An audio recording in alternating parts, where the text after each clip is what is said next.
abanyarwanda bakunda kuvuga ngo yabuze intama n'ibyuma cyangwa se yabuze intama n'ibyuma byavuye byakomotse kuki byaturutse kuri nde.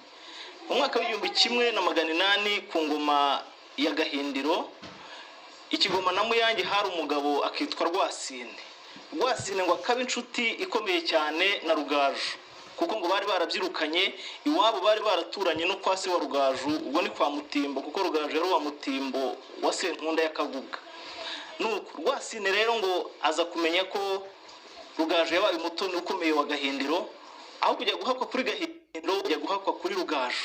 Agezeyo ngo Rugaju yibutse ko babyirukanye ngo aramutonesha cyane bitarabaho. Abiri imisozi myinshi yo mu Nduga, Rwasine aragenda mu mukiri zine rwa Mutabuka ise yitwa amaze kubona kize atuma kuri se ati ngwino dusangire ubu bukiri.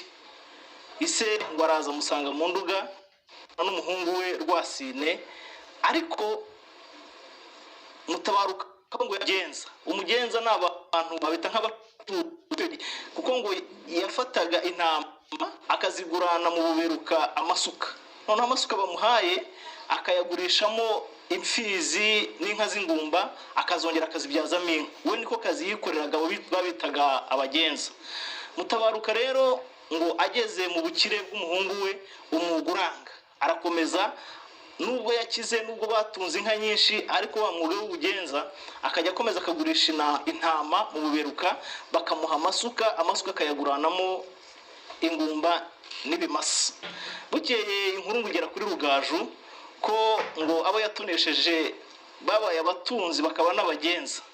Rugaju bimugezeho ngo arababara cyane ati abo bantu ko ntacyo ntabahaye, ko batunze bagatunganirwa, niki gituma bansebereza izina bagakomeza kujya mu mwuga w'ubugenza. Nuko ngo atuma rero ku nshuti ye Rwasine arabimubaza, undi ntiyabimuhakanira. Rugaju ngo ahita yohereza abagaragu kujya kunyaga Mutabaruka ati mugende intama suka ibyuma musangayo byose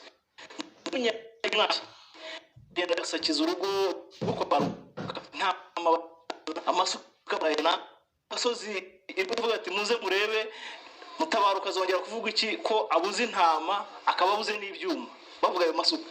N'uyu munsi rero umuntu yashobewe yabuze byose aravuga ngo dore nabuze intama n'ibyuma byakumva ngaho akatagira imvano.